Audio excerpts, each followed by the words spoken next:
When most people picture wartime shelter in World War II, they imagine rows of canvas tents flapping in the rain. That image is comforting, but it's wrong. Tents were never built for long exposure to combat weather. They tore, flooded, collapsed, and betrayed the men inside them when conditions turned hostile. The soldiers who survived the very worst storms didn't trust fabric at all. They trusted the ground beneath their boots. If you're tired of surface-level history and want the real truth behind the front lines, subscribe to our channel now. Why did tents become liabilities, not shelters, you wonder? World War II, well, it exposed a rather brutal reality for soldiers on the front lines. Canvas shelters, you see, were only effective when the weather was calm and conditions were mild. But as soon as the wind picked up or the rain got heavy, those tents would soak through. Water would pool on the floor, making everything inside wet and miserable, and quite often the whole structure would collapse under the strain of the elements. In combat zones, pitching a tent made soldiers, frankly, visible targets. A tall silhouette out on open ground practically invited artillery, air attack, and, of course, deadly small arms fire. Many soldiers learned this lesson the hard way, and they learned it fast. Shelter that could be seen could be destroyed, and shelter that could be torn could kill you through exposure.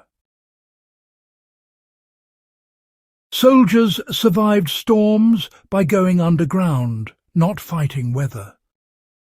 Across every major front, soldiers independently arrived at the same solution. They stopped building upward and instead started digging downward. Foxholes, slit trenches and dugouts quickly became the most reliable and trusted shelters of the war. These weren't just improvised mistakes.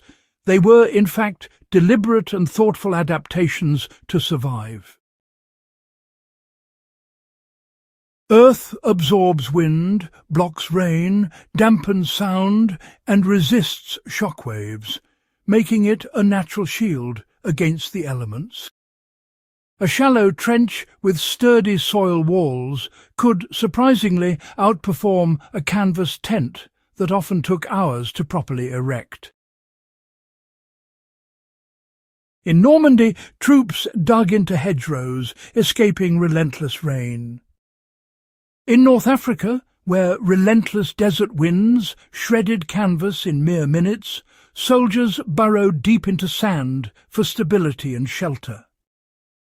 In the Pacific theatre, relentless monsoon rains forced both Allied and Axis troops to carve makeshift shelters straight into the dense jungle soil. Geography changed dramatically, but the solution remained the same. The dugout worked so well because, in the end, it was the earth itself that provided most of the protection and shelter. You see, a dugout didn't rely on poles or guy lines for support.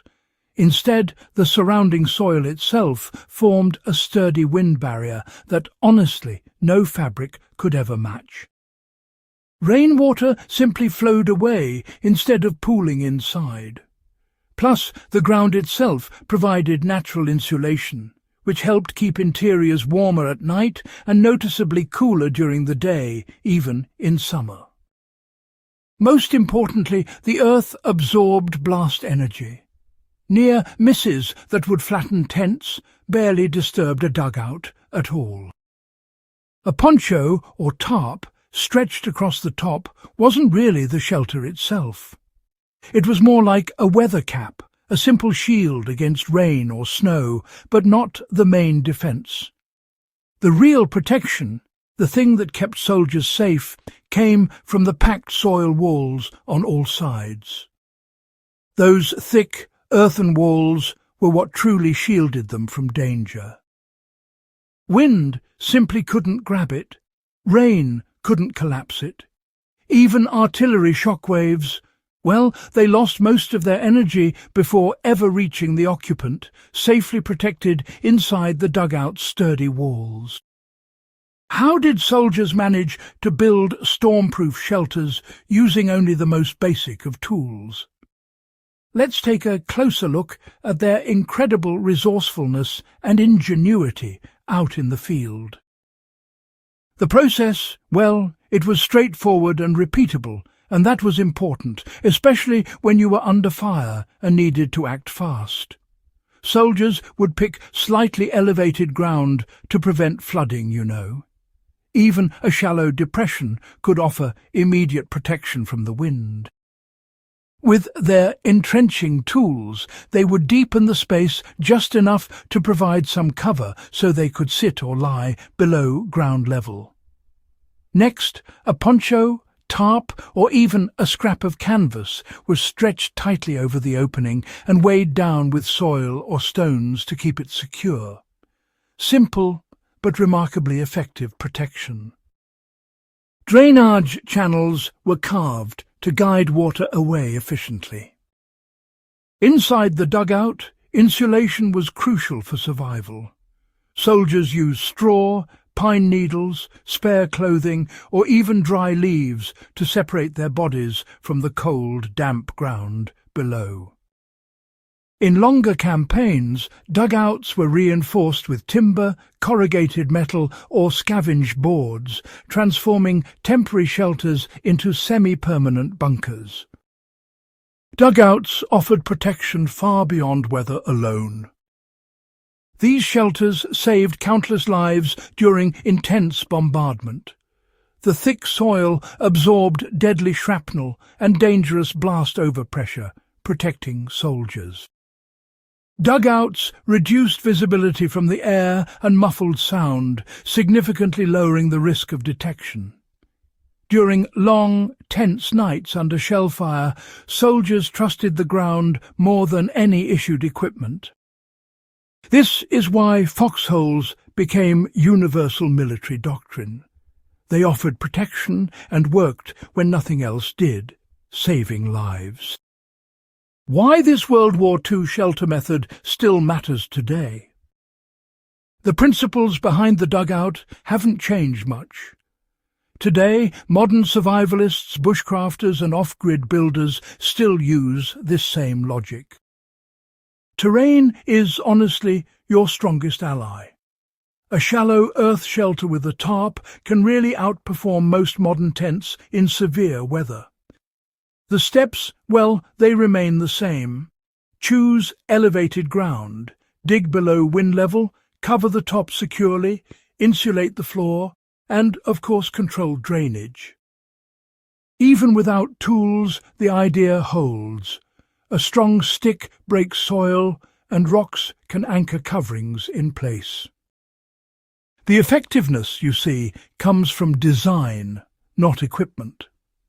Carrying a compact tarp and small shovel honestly offers more reliability than bulky shelters that depend on, you know, perfect conditions. The philosophy behind the dugout mattered more than the structure. World War II soldiers didn't survive just because they had better gear. They survived because they adapted much faster. The dugout wasn't about comfort. It was about endurance and survival. It taught a lesson still relevant today. When conditions turn hostile, don't challenge nature head-on. Adapt and use it. Let the ground absorb the chaos above you.